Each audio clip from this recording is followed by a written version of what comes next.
Beauty ang lifelong passion ni Vinia Bermoy Bernades ng Kabadbaran, Agusan del Norte. Nagsimula siya bilang beautician hanggang sa naging contestant sa mga beauty pageant. Kaya naman nang malaman niyang sa halagang 500 pesos ay pwede na siyang magpa-artificially enhance ng kanyang sariling beauty, subok agad siya.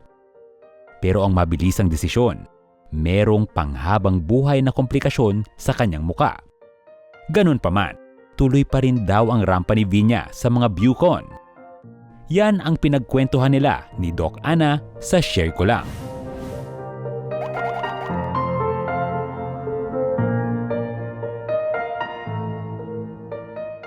Hello mga kapuso! Ako si Dr. Ana Tuazon, ang inyong kakwentuhan na psychologist sa Share Ko Lang. Tinanong namin kayo, kung bibigyan kayo ng pagkakataon, may ipapabago ba kayo sa inyong pisikal na anyo? Pag-uusapan natin ang inyong mga shinare kasama ang beautician at suki ng mga beauty contest na si Vinia Bermoy Bernades. Hi Vinia! Hi po ma'am. Parang I'm curious lang, paano ka napasok sa trabaho ng beautician? Matagal ka na bang parang na-interest sa pagpapaganda? Yes po ma'am. Nagtatrabaho na po ako sa parlor bilang assistant. Nung bata pa po ako ma'am, hindi pa ako nag-i-inject, hindi pa ako pumasok sa pagpapaganda. Bioconera na po ako ma'am, sumasali na po ako sa mga little pageants dito sa probinsya po namin. Oo, mga 15 years old or 16 po ma'am, sumasali na po ako ng pageant at mga amateur, mga singing contest po dito. Okay, minsan natatalo, minsan nananalo, ganun naman po ang buhay. Bakit niyo po naisipang magpa-enhance ng mukha? Dahil po ba sa trabaho? Dahil di ba lagi kayo nagpapaganda ng iba? Baka gusto niyo, naisip niyo, parang okay din yata para sa akin. Yes, kasi nung kabataan ko po, minsan meron tayong pag-uugali na adventurous po tayo. Minsan, na-encourage po tayo na tumingin sa ibang tao na sana ganun din ang mangyari sa atin sa pagpapaganda. So minsan po ma'am, gusto ko po yung mangyari sa mukha ko na ma-experience ko po yung gumanda. Kaya umabot po ako sa punto na pinag-isipan ko na bakit hindi ako magpa-inject or magpa-beauty enhance po. Ano yung mga naging influence? Meron bang nag-pressure at all or para sa'yo lang talaga yon? Yun po kasi yung kasagsagan na yung injection sa mukha or fillers, yun po yung pag-boost, pag-uso niya, yung mga way back 2009 or 2010. Mahal pa po kasi magpaturok sa mga years na yun. Minsan po, meron pong nagpunta dito sa bayan namin sa Kabadbaran na isang transgender din. Kaya po na-inspire po ako sa kanya na what if ganyan mangyari sa akin. So meron kang nakilala na parang, parang ang ganda ng kanyang ng gawa. Opo, ma'am. Bago ka nagpa-enhance or meron kang ginawang kahit anong pagbabago sa iyong physical na anyo, meron ka bang parang hindi ka ba di ba meron ka bang parang hindi ako kontento sa itsura ko o kaya merong mga nagmaliit, parang gaano ba ka talaga, di ba? Meron ka bang pinanggalingan na parang hindi ako masaya sa itsura ko eh? Nung pinag-isipan ko po na mag-injection at pumasok sa pagbabago ng mukha, hindi po talaga nagdalawang isip ma'am kasi pagpapaganda tapos para ma-inspire. Meron ding ma-inspire po ako kasi pag ako po, ang ugali ko po kasi, di ba, adventurous po ako. Pag ano po yung nasa isip ko at nasa puso ko, ginagawa ko po ma'am, nang walang tinatapakang iba na ko lang po. Kaya po, nung hindi naman po natin alam yung mangyayari, yung future natin, minsan hindi po successful, hindi po maganda yung kinalabasan. Kaya in-embrace ko na lang po siya, ma'am. So, hindi naman sa meron kang, di ba, malaking gustong, di ba, i-solve para sa sarili mo. Parang naisip mo lang, di ba, parang meron palang ganito. Di ba? Hindi ko po siya naisip, ma'am, kasi clouded po ako sa magiging maganda yung kinalalabasan. So, pag-usapan na natin kung ano ba talaga, ano yung nangyari specifically. Kasi marami namang taong nagpapaganda, di ba? Nagpapa-enhance, nagpapa-inject. At karamihan naman sa kanila nagiging okay, kaya nga naging uso. Di ba? Kaya minsan, hindi natin namamalayan, may mga risks, no? Lalo na kung merong mga taong, hindi talaga masyadong responsable, no, sa kanilang pag-aalok ng mga services na ito. So yung sa'yo, Miss Vinia, ano pa yung karanasan nyo dun sa pagpapagawa nyo? Ginusto ko po talaga, ma'am, na mag-inject. Kahit ayaw po ng magulang ko, minsan, pinagsasabihan ako na baka may mangyaring ganon, hindi successful. Nadamihan siya, ma'am, parang nadamihan siya ng lagay. Nadamihan siya ng years, kaya lumobo, kaya tumulis po siya. Pag-react siya, ma'am, dahil po ang katawan po natin, hindi po tinatanggap yung mga foreign chemicals po. Kulang talaga siya, kaya hindi siya maganda tignan. Kasi malaki. Salamat po sa Diyos talaga, ma'am, wala po akong naramdaman. Pero parang sabi ko sa sarili ko, parang destiny na po kasi, ma'am, sa akin na maging ganito. Parang nakalaan na po yung daan ko po ba, ma'am, sa pagiging ganito.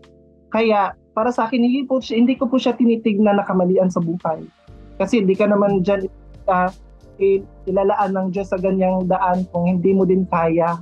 Naging madali ba yung pagtanggap mo sa nangyari sa'yo? Or there was a point, especially nung umpisa pa lang, na pati ikaw, parang ano to? Hindi ko maintindihan. Anong nangyayari? Kasi iba yung pre-namis sa akin.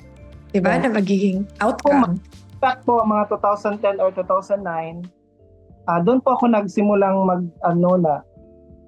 bakit nag-iba na yung itsura? Parang lumaki na siya ng lumaki. Tapos sabi ko sa sarili ko na, ay mali pala yung ginawa ko. Doon ko po na-realize. Pero hindi po sa punto na sinasaktan ko na po yung sarili ko. Parang iniisip ko lang na, ay mali pala to. At ko din na, okay lang yun. Meron kasi akong personality na ganun, ma'am. Okay lang yun, basta buhay ka pa, walang mga komplikasyon, wala kang ibang tao na tinatapakan. Nag-atubili ka ba ever na bumalik sa Bucon or diretsong Bucon ka kaagad? Ako nagdalawang isip, wala po akong pagsisisi or wala po akong pinag-isipan na malalim. Kasi dito, kaibigan ko po lahat dito. Support po yung LGBT dito sa aming probinsya sa Kabadbaran. At pinapasali kahit alam naman kasi nila, ma'am, na ako pag nag-join ng pageant, sumasagot po talaga ako. So, ang laking bagay na supportive, no? Na mayroon kang support. Mayroon bang naghusga sa'yo? Nakaranas ka ba ng paghuhusga? Maraming beses po, ma'am. Maraming beses, ma'am, pero hindi ko po talaga siya pinofocus. Kasi normal lang kasi sa kanila na ganun yung pagtingin nila sa akin or ganun yung gagawin nila sa akin. Kasi siguro, ako po kasi ang may kasalanan kung bakit ganun sila siguro po. Ba't mo naman nasabi, Miss Vinia, nakasalanan mo?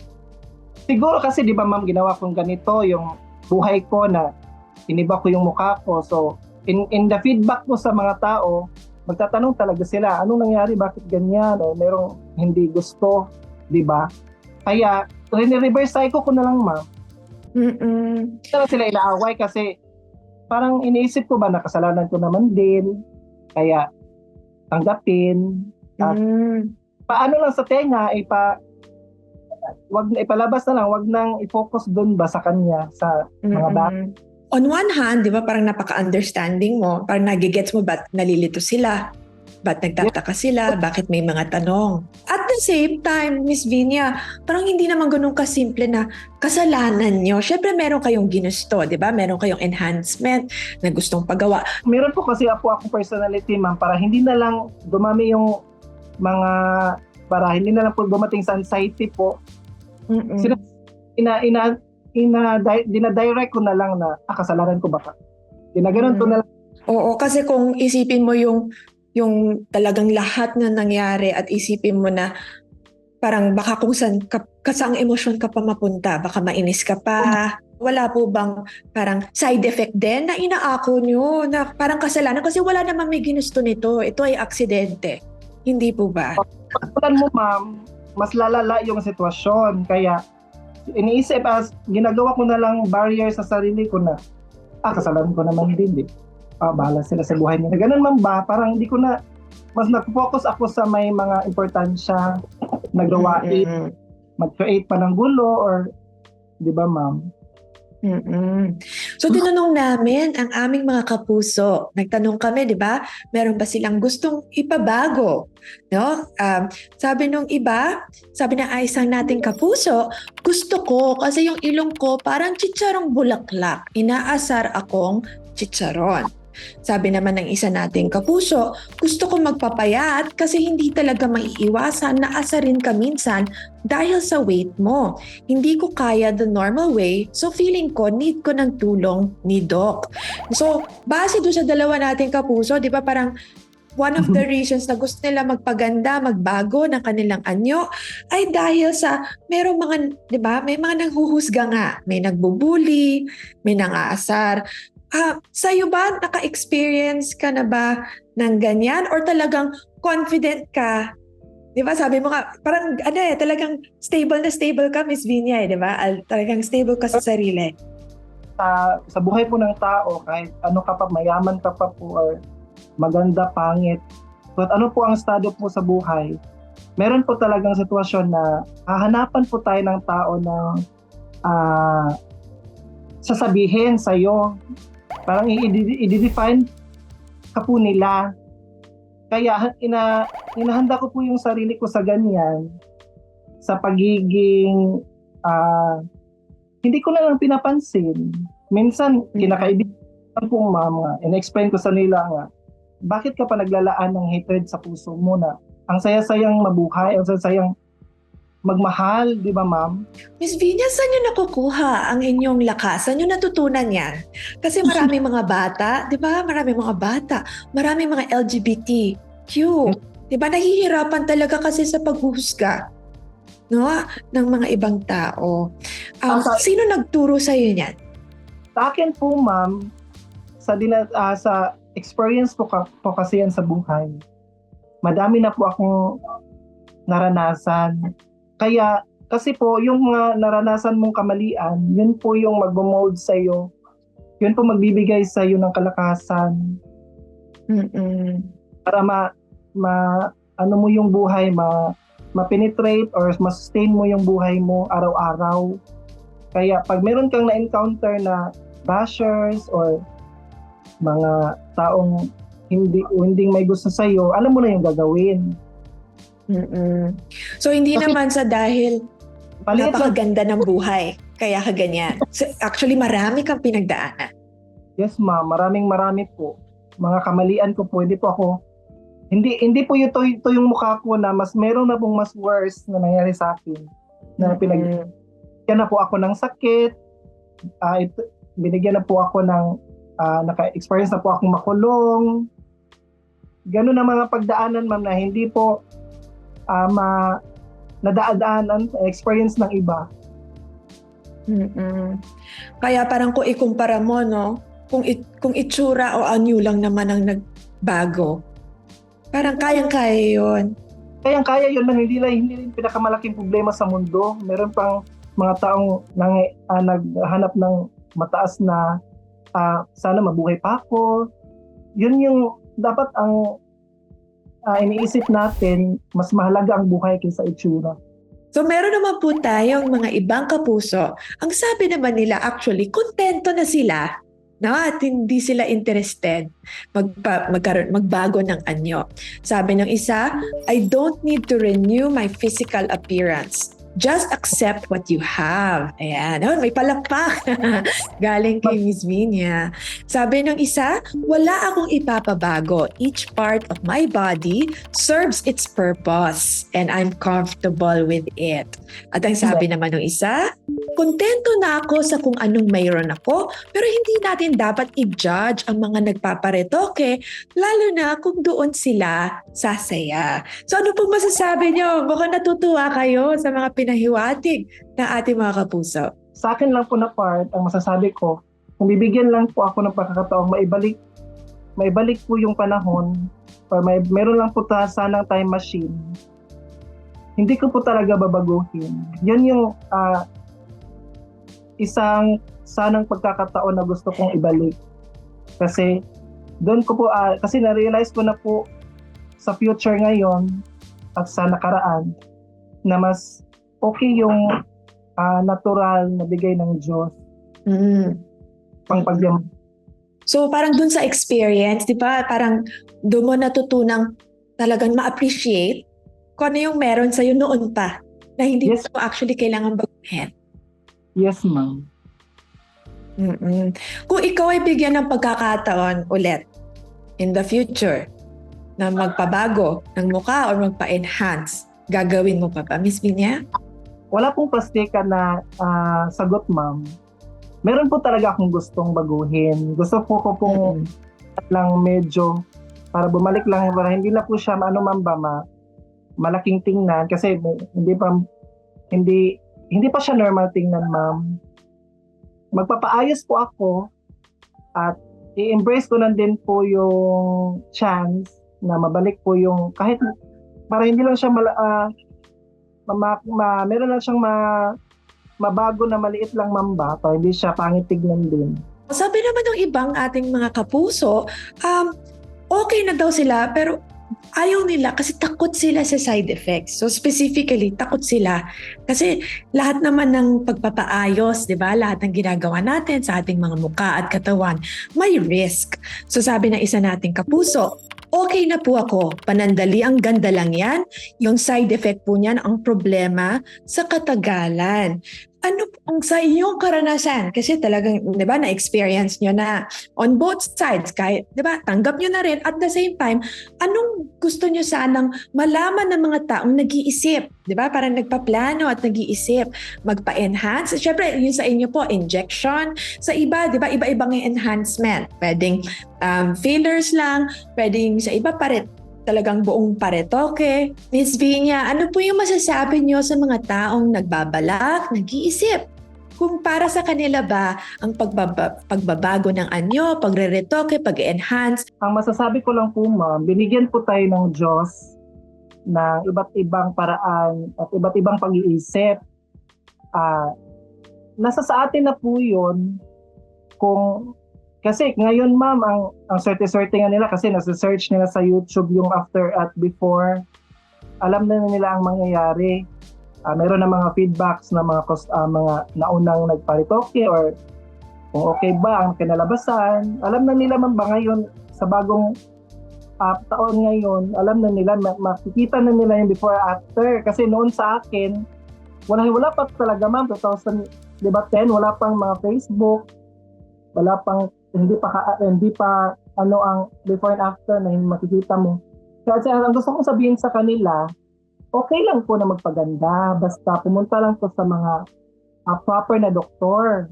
Pero kung kontento na sila sa anong mayroon sila, wag na lang po. So parang hindi talaga maliit na desisyon dapat yan. Dapat lahat pinag-iisipan, sinusuri ng mabuti. At sabi nyo nga ngayon, may impormasyon na siguraduhin natin kung gusto natin itong gawin natin ito ng tama at mahusay. Ma'am. Kung tayo ay nag-iisip o nagbabalak na magparetoke o magpa-enhance ng ating mga anyo, siguraduhin ito ay gawing tama at mahusay. Huwag nating madaliin ang desisyon na ito. Now, para naman sa mga Miss Vinia, para naman sa mga nakaranas na hindi sila naging masaya, yes, no, sa naging itsura, sa naging kahihinatnan ng kanilang pagre-retoke. At kayo ay, di ba, talagang bumalik, sumabak sa Bucon, talagang, di ba, out and proud. So, ano pong pwede nyo naman maipayo sa kanila, di ba, that there's life after a setback? Sa mga taong nakakaranas ng same sa akin na kamalian sa buhay, patuloy pa din po ang buhay natin. Maliit lang po yan. Pag pinag-isipan nyo na may Diyos, mayroon kayong pamilya nagmamahal sa inyo, may mga taong sumusuporta sa inyo, hindi nyo po maiisip na mayroon kayong ginawang mali. Kundi, magagawa po yung basihan na ito pala ay marami pang makakamit or magagawa sa buhay ng mga positive. Matutuloy mo pa rin yung mga ginagawa mo sa buhay. Kapag meron basta meron ka pong malaking pag-uunawa at takot sa Diyos, malalaman mga suliranin. Naku, maraming salamat, Miss Vinia. Maraming salamat. Naku, parang yung attitude nyo po, yung mindset nyo, no? Kahit sa lahat ng mga pagsubok at suliranin, parang kahanga-hanga. Sana po talaga tuluyan yung may pursue lahat ng gusto nyong gawin, di ba? Parang hindi kailangan magtago just because nagkaroon ng pagkakamali. Yes. Ang mga problema may naharap, ma'am, kasi sabi ko nga lagi kong sinasabi, ma'am, merong Diyos sa likod mo na sasama sa iyo sa anumang laban sa buhay. Okay, maraming salamat, Miss Vinia. Thank you. Thank you, ma'am, sa pagkakataon. Kung may gusto kayong pag-usapan, mag-iwan lang ng comment below or email us at sharekolang@gmanews.tv. We're also streaming on Spotify, Apple Podcasts, and Google Podcasts. Thanks for tuning in.